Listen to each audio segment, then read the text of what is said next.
दोस्तों, अगर किसी इवेंट को ग्लोबल इवेंट बनाना हो तो ये भारत की जो पॉलिटिकल क्लास है उसे समझना चाहिए। भारत के अंदर जो है वो बजट पेश किया जा रहा है और कहा जा रहा है कि जो रिज़र्व बैंक ऑफ इंडिया है उसकी अगर आप स्टैटिस्टिक्स पे जाएँ या जो ग्लोबल स्टैटिस्टिक्स पे जाएँ, मोर दैन 47 मिलियन जॉब्स जो है वो क्रिएट की हैं पिछले 12 महीनों में इंडिया ने।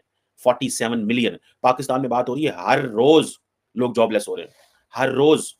इस वक़्त 643 मिलियन 640 पचा 45 मिलियन के करीब जॉब्स उन्होंने क्रिएट की हुई हैं आउट ऑफ 1.4 बिलियन पीपल। अब आप इमेजिन करें कितने बड़े पैमाने पे जॉब के ऊपर कितना बड़ा फोकस है। इंडिया ने अपनी जो एड है, एड का वो नाम कह रहा है, वो नेपाल के लिए, श्रीलंका के लिए, सेशल्स के लिए इंक्रीज़ कर दी है। बाकी जो बांग्लादेश, म्यांमार हैं या तो अगर हम सीपेक की बात की जाए, तो या तो एड कम हुई है या तो एड उतनी ही स्टैग्नेंट रही है।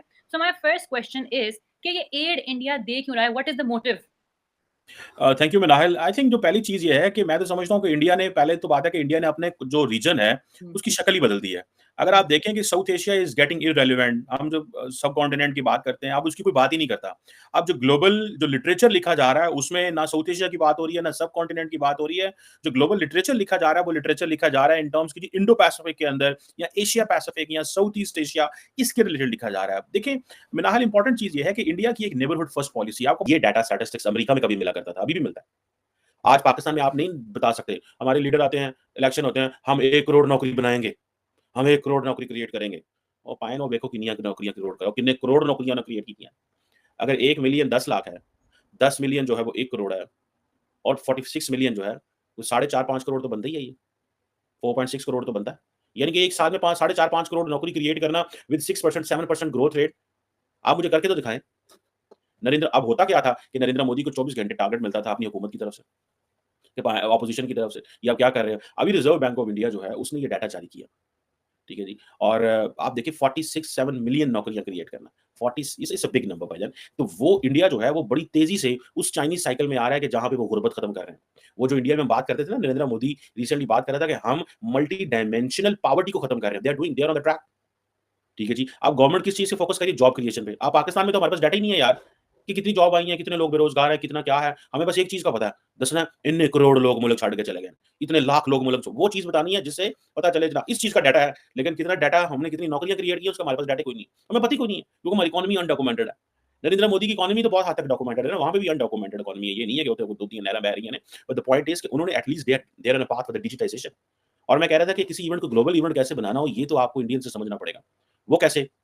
कि तंज़ानियन गवर्नमेंट के जो ऑफिशियल्स हैं, वो बजट अनाउंसमेंट देखने आए हैं। अब इंडिया क्या कर रहा है, जो इंडिया की जो फॉरेन फाइनेंस मिनिस्टर साहिबा हैं, मैडम निर्मला, वो क्या कर रही हैं, वो बता रही हैं कि जनाब हम जो है वो बजट कैसे पेश करते हैं, क्या होता है, टेक्निकल चीज़ें क्या हैं, अब ग्लोबल साउथ की हम कैपेसिटी बिल्डिंग करेंगे, हम बताएँगे इनको कि आपको क्या करना चाहिए, हम आपके साथ मिल के आपका सहारा बनेंगे। मतलब this is how they are taking the अब देखिए उन्होंने इवेंट को कैसे इंटरनेशनलाइज़ कर दिया। साथ में उन्होंने अपोज़िशन को भी दबा दिया कि बाहर के मुल्कों के लोग आके बैठे हैं, ज़रा ध्यान निकाल के रह जाए, बेइज़्ज़ती ना कराया जाए मुल्क की। मतलब this is also one of the factors when you have and all that so they are going for a next generation reforms की बात कर रहे हैं। ठीक है जी। नेक्स्ट मैंने तो अभी फाइनेंस मिनिस्टर पाकिस्तान के की स्पीच सुनी है, एनजी लगन ऐसी आईएमएफ वाले ने स्पीच बना के दी है भाईजान करो। देखिए ये तो है ना फिर इंडिया को आज़ादी तो है। इंडिया की जो फॉरेन फाइनेंस मिनिस्टर है, वो आज़ाद है। उसको आईएमएफ की डिक्टेशन तो नहीं लेनी पड़ती। आज तंजानियन ऑफिशियल्स को वो बिठा के वो प्रेजेंटेशन दे रहे हैं, वो क्या मैसेज दे रहे हैं ग्लोबल साउथ को? वो अफ्रीका को क्या मैसेज दे रहे हैं? वो गरीब मुल्कों को या माड़े मुल्कों को की मैसेज दे रहे हैं? हमसे सीखें। भूल जाइए अमेरिका को, लंदन को, फ्रांस को, बेल्जियम को, हमसे सीखें। हम आपके करीब हैं, हम आपको बताएँगे। इन डेवलप्ड वर्ल्ड के आपके से बहुत सारे गोल्स हो सकते हैं, लेकिन हमारे आपके साथ गोल्स कोई नहीं है। गोल्स के बगैर तो कोई कुछ भी नहीं ना करता। Everything is for an interest. ठीक है जी। अब इंडियन जो बजट है मैंने बताया ना किस तरह उसको ग्लोबल इवेंट बना दिया कि वो जो इवेंट है जो क्या उसे बोलते हैं ये मैडम निर्मला जो है she is very wise woman by the way. ये पिछले 5 साल भी तो फाइनेंस मिनिस्टर थी। अभी भी ये फाइनेंस मिनिस्टर आई हैं और बड़ी ऑनेस्ट और अपराइट किस्म की हैं और मैंने देखा कि वो जिस गाड़ी में बैठी हैं, यकीन करके मानें, निर्मला साहिबा जिस गाड़ी में बैठी हैं वो पाकिस्तान की 1300 सीसी गाड़ी है। और पाकिस्तान के फाइनेंस मिनिस्टर का आप प्रोटोकॉल चेक कीजिएगा, 1300 की होगी या 1800 सीसी की होगी, मुझे तो 1300 1500 की लगी है। और पाकिस्तान के फाइनेंस मिनिस्टर को देखिएगा, रेंजर्स की गाड़ियाँ, डबल केबिन डाले, बुलेट प्रूफ गाड़ियाँ, V8 ये वो, मतलब ऐसे तरफलाट तूफ़ान आ जाता है यार। मतलब ये ऐसे देखिए ना ये फ़र्क है, ये वो माइंडसेट है। गाड़ी उनके ऊपर भी झंडा लगा हुआ था। जब वो वहाँ से जो है वो जो यूनियन बजट पेश करने निकली हैं, तो गाड़ी उनके ऊपर भी झंडा लगा हुआ था, निर्मला के ऊपर भी। लेकिन जो गाड़ी थी वो कैसी थी? आम-सी गाड़ी, छोटी-सी सफ़ेद कलर की गाड़ी मैंने देखी, जिसमें वो आई और ऐसी गाड़ी तो हमारा जो है वो 18 ग्रेड का अफ़सर नहीं लगता यार। हमारे 18 ग्रेड अफ़सर के पास डबल केबिन गाड़ियाँ हैं, बुलेट प्रूफ गाड़ियाँ पाकिस्तान के अंदर। हमारे लोगों को शौक है दरअसल गड्डियाँ का, ठीक है ना? वो फिर सबसे पहले ब्यूरोक्रेट गुस्सा कर देने साढ़े ते, कि नहीं मैंने 2.5 करोड़ वाली गाड़ी चाहिए थी। अब होता क्या है कि कई दफ़ा होता है कि हुकूमतों ने गलत न जायज़ नाजायज़ काम लेने होते हैं ब्यूरोक्रेट से। उनको अच्छी गाड़ियाँ, उनको अच्छे प्रोटोकॉल, ये सारा कुछ देते हैं। अब देखिए वो एक फॉर्च्यूनर गाड़ी आती है पाकिस्तान में 2 करोड़ की, मेरे ख्याल है सवा 2 करोड़ की। वो दी हुई है आपने 19 ग्रेड के अफ़सरों को। इंडिया की फाइनेंस मिनिस्टर जो है, वो एक आम गाड़ी में घूम रही है। एक आम गाड़ी में घूम रही है। मतलब मुझे तो शर्म आ रही है वो गाड़ी देख के कि हमारे फाइनेंस मिनिस्टर को भी ये देखना चाहिए कि निर्मला किस गाड़ी में घूमती हैं। और इनको और वो क्या उनके लिए वो गाड़ी ठीक नहीं है? बिल्कुल ठीक है। उसके अंदर एसी लगा है, नरम कुर्सियाँ हैं, सब कुछ है उसके अंदर। लेकिन नहीं, हमें वही 3 करोड़ वाली गाड़ी चाहिए। बहरहाल ये चीज़ें हैं। आप देखिए ना कि मैंने बताया कि कैसे उन्होंने उसको अब एक तरफ उनको कहा जा रहा है कि ये 7-8% पे ग्रो कर रहे हैं। अब होता क्या था, क्वेश्चन ये बार-बार आता था कि जी इंडिया में जॉब क्रिएशन नहीं होती और अनएम्प्लॉयमेंट बहुत है, इन्फ्लेशन बहुत है, ठीक है जी? और ये बीजेपी को बहुत ज़्यादा और इसकी वजह से बड़ा क्रिटिसिज़्म करना पड़ता था। So they came up with the data, that is why they are explaining 46 point वो जो है ना वो कर रहे हैं। और ये जो रिज़र्व बैंक ऑफ इंडिया इसके बारे में ज़्यादा कहा जाता था, ये हिस्टोरिकल चीज़ें ज़्यादा शेयर करते थे। कोई लंबी चौड़ा डाटा, करंट डाटा शेयर नहीं करते थे। ठीक है जी। तो ये अब फॉर एग्ज़ाम्पल अगर वो रेलवे ट्रैक बना रहे हैं, ब्रिज बना रहे हैं, कोई ट्रेन नेटवर्क बना रहे हैं, ज़ाहिर बात है उससे नौकरियाँ आती हैं। अब मेरा ख़्याल है उन्होंने यही किया, उन्होंने कहा यार चीज़ों को रिकॉर्ड करना शुरू करो। ये जितना भी इंफ्रास्ट्रक्चर देखिए इंडिया के जिस तरह मिडल ईस्ट के अंदर, यूएई के अंदर, कतर के अंदर इंफ्रास्ट्रक्चर डेवलपमेंट हुई या इंफ्रास्ट्रक्चर कंस्ट्रक्शन हुई, तो नौकरियाँ क्रिएट हुई। In the same fashion India के अंदर उससे बड़े पैमाने पे देखें कंस्ट्रक्शन हो रही है, तो नौकरियाँ तो क्रिएट होंगी। तो लेकिन ज़ाहिर बात है इंडिया के अंदर जो एम्प्लॉयमेंट है, जो जितने पैसे सऊदी अरब में मिलेंगे वो इंडिया में तो नहीं मिलेंगे मज़दूर को।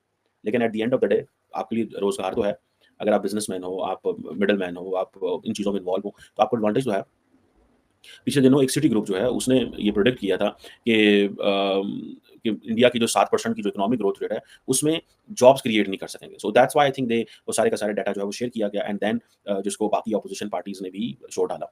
अब क्वेश्चन ये है कि ये कहा जाता था ये अनएम्प्लॉयमेंट एक डिसीज़ है, ठीक है? इस पैमाने पे बात हुई, ये एक एपिडेमिक है इंडिया के अंदर और ये वहाँ-वहाँ पे है, जहाँ-जहाँ पे है। अब होता क्या है आबादी इतनी ज़्यादा खिड़की तोड़ रश होता है, जिधर भी जाएँगे आप आपको लोग हज़ारों की तादाद में नज़र आते हैं। इंडिया, पाकिस्तान, बांग्लादेश हर जगह ऐसी है। ठीक है जी। और हुकूमत का काम जो है ये देखिए एटलीस्ट ये जो निर्मला साहब हैं इन्होंने एक चीज़ इंट्रोड्यूस कराई थी कि गवर्नमेंट का कोई काम नहीं है बिज़नेस चलाना और ये बिल्कुल सही बात है। गवर्नमेंट का कोई काम नहीं है बिज़नेस चलाना। ये काम प्राइवेट सेक्टर का है। गवर्नमेंट का कोई काम नहीं है नौकरियाँ देना। लेकिन जब गवर्नमेंट बिज़नेस करती है या गवर्नमेंट जब प्रोजेक्ट्स करती है तो नौकरियाँ तो आती हैं, तो वो आएँगी। सो ये जो ना मिनिमम गवर्नमेंट की बात की जाती है। So India is on a path to the minimum government. Initially वो चाहते तो हैं, लेकिन कर नहीं पाएँगे। हमारा इंडिया का जो पाकिस्तान का जो कल्चर है, इसमें मैंने रिसेंटली इकोनॉमिस्ट में एक दफ़ा पढ़ा था कि इंडिया के जो बाबू हैं, हाउ दे आर लाइक कि मतलब आपने अगर इंडिया के बाबू को मिलना है, तो आपको कितना मुश्किल भी हो सकती है। बाहर संतरी खड़ा होगा, बुलाया और उनको कहा कि जी आप हमारी आएँ और जो प्राइम मिनिस्टर मोदी की जो 3rd टर्म है, उसमें आके ओथ में आएँ और फिर बायलैटरल मीटिंग्स भी हुई। देखिए, इंडिया की जो नेबरहुड फर्स्ट पॉलिसी है ना, बेसिकली इंडिया चाहता क्या है कि इंडिया जो फिजिकल और डिजिटल कनेक्टिविटी चाहता है खित्ते के लोगों के साथ and people to people contact के ऊपर भी काम कर रहा है। सो इंडिया बेसिकली समझता है कि हमें अपनी ट्रेड एंड कॉमर्स जो है वो खित्ते में ठीक करने की जरूरत है। लेकिन इससे बड़ी ये तो एक जिसे कहते हैं ना आपको सामने नजर आ रहा है कि this is what they are doing, but in reality क्या कर रहा है India? India basically doesn't want that the Chinese have an influence उसके बिल्कुल इमीडिएट नेबरहुड में उनका इन्फ्लुएंस नहीं होना चाहिए। उनको पता है पाकिस्तान तो हमारी रेंज से बाहर है, पाकिस्तान तो सारी बातें सुनेगा नहीं और पाकिस्तान के इंटरेस्ट जो है वो चाइना से अलाइंड है। सो इसीलिए इंडिया ने आपको पता है सार्क को डिसफंक्शनल कर दिया है। इसीलिए आप देखें साउथ एशिया की अब कोई बात नहीं करता। लिटरली बहुत ज्यादा इसके ऊपर लार्जली डिस्कशन नहीं हो रही कि इज साउथ एशिया इररेलेवेंट और is it the end of the south Asia और कोई नई ग्रुपिंग्स आ गई हैं। सो अब आप देखें कि इंडिया जो है वो म्यांमार के साथ इंगेज करना चाहता है, मालदीव्स के साथ करना चाहता है, बांग्लादेश के साथ करना चाहता है, श्रीलंका के साथ करना चाहता है। लेकिन सो वो नेबरहुड फर्स्ट पॉलिसी में एक तो चाइना का इन्फ्लुएंस कंट्रोल करना चाहता है। दूसरा, अब आपने जिस तरह ये बात की कि इंडिया तमाम अब नेपाल को अगर उन्होंने पैसे दिए हैं, श्रीलंका को दे रहे हैं या सेशल्स को दे रहे हैं या बाकी ममालिक को दे रहे हैं, इन तमाम मुल्कों को इंडिया ने बहुत ज़्यादा पैसा दिया है। ऑब्वियसली ये पैसा जो है वो सोशल डेवलपमेंट के लिए जाएगा वहाँ पे। हुँ। ऑब्वियसली ये पैसा जो है वो वहाँ पे जाएगा जी कि हम आपकी कम्युनिटीज़ को डेवलप कर रहे हैं। फिलहाल ये ऐसे ही है जैसे अमेरिकन्स अभी मैं बल्कि देख रहा था कि अमेरिकन या ब्रिटानिया जो है जब वो अपनी एनुअल बजट लेके आते हैं तो उसमें आपको पता है वो डेवलपिंग वर्ल्ड के लिए पैसे रखते हैं। जैसे वो पाकिस्तान के लिए पैसे रखते हैं, वो बांग्लादेश के लिए रखते होंगे, इंडिया के भी कुछ इलाकों के लिए वो पैसे रखते हैं। लेकिन इंडिया ने ये समझा कि इट्स अ राइट टाइम कि हमें अपने जो जिसे कहते हैं ना अपनी जो नेबरहुड फर्स्ट पॉलिसी है, उसको अगर हमने मजबूत करना है, तो हमें ये जितने छोटे ममालिक हैं, इन तमाम को एड देनी चाहिए, इनकी हेल्प करनी चाहिए,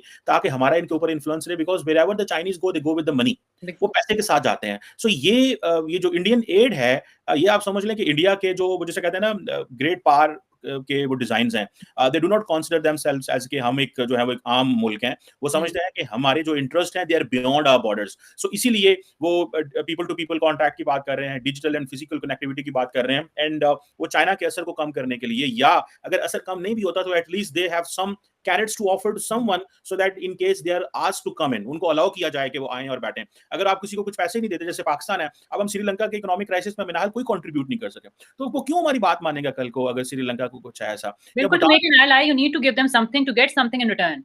ऑब्वियसली, एंड मजे की बात यह है कि जैसे हम फॉर एग्जांपल सार्क है, हम सार्क का इजलास नहीं बुला सकते। क्यों नहीं बुला सकते सार्क का इजलास? द रीजन बिहाइंड इज के जो हमें पता है कि अगर हमने बुलाने की कोशिश की तो वो आएगा ही नहीं, बिकॉज इंडिया का इन्फ्लुएंस इतना ज्यादा है कि वो उन्होंने पूरे के पूरे एक जो रीजनल बॉडी है उसको डिसफंक्शनल कर दिया है। सो ये जो पैसा है इंडिया की तरफ से जा रहा है, ये इस सॉर्ट ऑफ आप समझें कि ये इस चीज में जो आता है। जी सर, अच्छा जस्ट थोड़ा सा एक साइड पॉइंट कि ये जो आप इन्फ्लुएंस इंडिया का बता रहे हैं खाली पॉलिटिक्स तक नहीं है। एशिया का पाकिस्तान में होना था, बट यू सॉ कि जब उसकी हुई वोटिंग में इंडिया ने कहा पाकिस्तान नहीं आएंगे, बट जो बाकी सारी कंट्रीज थी इवन दे एग्रीड कि ठीक है हम जाना चाहेंगे इंडिया, या हम श्रीलंका ले जाते हैं, हम इसको एक हाइब्रिड मॉडल के तहत खेल लेते हैं। बट वही वाली बात है कि इंडिया का इतना इन्फ्लुएंस हो चुका हुआ है, be it politics, be it the world of cricket, के and this is because they fund so generously कि फिर वो बाकी कंट्रीज पाकिस्तान के साथ साइड कर ही नहीं सकती। तो this leads me to my next question कि don't you think that India अपनी इस एड के जरिए भी ग्लोबल साउथ का लीडर बन रहा है?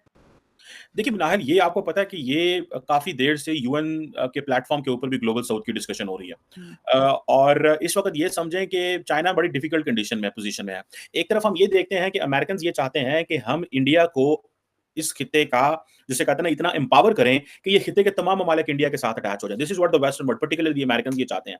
फॉर एग्जांपल मिनाल, इस वक्त इंडिया अमेरिका डायलॉग हो रहा है ऑन अफ्रीका, यानी कि अमेरिका की जो पर्सनल इंग्रेस है अफ्रीका के अंदर इतनी कम है, चाइना की पेनिट्रेशन इतनी ज्यादा है कि इमीडिएटली अगर अफ्रीका के साथ इंगेज करना है तो don't have that kind of an influence there. So जब last year prime minister Modi गए थे वॉशिंगटन, तो वहां पे एक जो टर्म कॉइन थी, that was comprehensive global strategic partnership. So it means that India and America, they are going to cooperate, engage everywhere around the world. So it's not just India and America strategic partnership. It's a comprehensive global strategic partnership. It's a partnership everywhere, anywhere, on every topic and everywhere. जैसे for example, it's a partnership between the, आप ये समझ लें कि NATO या European union की और America की पार्टनरशिप। अगर दुनिया में जहां भी जाना है, इराक में बम्बार्डमेंट करनी है, अफगानिस्तान में जाना है, जिधर जाना है, we have to go together. So इस ग्लोबल साउथ के इशू के ऊपर आप समझें कि अमेरिका जो है वो समझता है कि हमें इंडिया को सपोर्ट करने की जरूरत है, otherwise China single handedly it can take away Asia and Africa, उनसे लेकर निकल जाएगा। सो चाइना का आप इन्फ्लुएंस है, चाइना ने क्या किया, चाइनीज बड़े स्मार्ट हैं, वो क्या करते हैं, उन्होंने जहां पे अपना पॉलिटिकल इन्फ्लुएंस एस्टैब्लिश करना हो, पहले वो अपनी इकोनॉमिक इंसेंटिव देते हैं। आप देखें पूरे के पूरे, आप फॉर एग्जांपल आसियान को देखें, आपको पता है ASEAN and China have about $1 trillion की bilateral trade है। This is because of the free trade agreements and all that. So the point is they understand कि आज अमेरिका चाहे भी कि हमने आसियान को चाइना से दूर करना है तो नहीं कर सकते। सो इसीलिए वो ये समझते हैं कि इंडिया को मजीद स्पेस दी जाए, मौका दिया जाए, डिप्लोमेटिक पॉलिटिकल स्पेस दी जाए। फॉर एग्जांपल अब होता यह है कि प्राइम मिनिस्टर मोदी दुनिया में जहां भी जाते हैं, वेस्टर्न लीडर्स में जाते हैं, तो वो इस चीज को कहते हैं कि वो support India's global south initiatives. हम जो ग्लोबल साउथ में इनिशिएटिव, एंड ग्लोबल साउथ को इंडिया का क्या मैसेज है, जैसे कि अगर आपको याद हो कि G20 में, जब G20 का इजलास हुआ पिछले साल इंडिया के अंदर, तो नरेंद्र मोदी साहब ने क्या किया, नरेंद्र मोदी साहब ने अफ्रीकन यूनियन को as a full member G20 का बनवा दिया, और उस वक्त जनाब उनको गले लगाया और बड़े ऑप्टिक्स क्रिएट किए। What was the messaging was very clear. Messaging was भाईजान कि हम ये समझते हैं कि अफ्रीका, पूरे के पूरे अफ्रीका को भारत जो है वो G20 में लेके आया है। So this is we. So American क्यों ये बर्दाश्त कर गए कि ये इंडिया ये करे, वो इसलिए बर्दाश्त कर गए बिकॉज उनको पता है इस चीज का कि इंडिया को हमने ग्लोबल साउथ की लीडरशिप के लिए तैयार करना है। सो इंडिया को यह है कि हमारा पॉलिटिकल डिप्लोमेटिक क्लाउड बढ़ रहा है, प्लस जहां जहां पे वेस्टर्न ममालिक की रीच नहीं बढ़ रही, वो समझते हैं इंडिया को एम्पावर करो, सो ये हमारे बिहाफ पे वहां काम करो। So it's a competition between China and India, but India is being supported by the western world. So that is, आप जो बात कर रही हैं, सो ये जो एड की बात की जा रही है, जो इतनी ज्यादा दी जा रही है, इनफैक्ट इसका मकसद तो यही है इन लार्जर रन में अगर देखा जाए तो। तालिबान गवर्नमेंट की मौजूदगी के अंदर जो है इंडिया ने अपने बजट से 220 करोड़ जो है अफगानिस्तान को एड भेजी है। आज हर अफगानी जो है जे इंडिया जे भारत के नारे लगा रहे हैं। हमें उससे पॉजिटिव चीज़ें लेनी चाहिए कि अगर वो अफगानिस्तान को एक तरह से अट्रैक्ट कर रही है अपनी तरफ, तो क्या पाकिस्तान अफगानिस्तान के साथ क्या कर रहा है, पाकिस्तान ईरान के साथ क्या कर रहा है। अगर वो नॉन मुस्लिम कंट्री हो, कि अगर इस चीज़ पे बात की जाए ना, नॉन मुस्लिम कंट्री हो कि एक मुस्लिम कंट्री को ख़रीद सकता है, चाहे बजट के हवाले से हो, चाहे वो उसको जो है ना एजुकेशन के हवाले से, वहाँ पे बहुत सारे स्कॉलरशिप जो है ना वो इंडिया ऑफर करती है। जी। तो अगर वो एक तरह से अपनी पॉलिसी पे अमल कर रहा है इंडिया, उसकी जो है ना फॉरेन पॉलिसी अच्छी है, हमें इस चीज़ को पॉजिटिव वे में लेना चाहिए, ना कि इस चीज़ में इस वे में लेना चाहिए कि अगर इंडिया अफगानिस्तान के साथ क्यों अच्छा कर रहा है और अफगानिस्तान जो है जय हिंद के नारे क्यों लगा रहा है। अफगानिस्तान की अपनी जो है ना वो पॉलिसी होगी इंडिया के हवाले से, जहाँ तक हमारा जो है ना इंडिया के हवाले से, हम इंडिया को अपना दुश्मन समझते हैं। हाँ। लेकिन इंडिया हमें हकीकी दुश्मन समझता है तभी तो वो अफगानिस्तान को अपनी तरफ अट्रैक्ट करता है, जिसको उससे फ़ायदा होता है जिस चीज़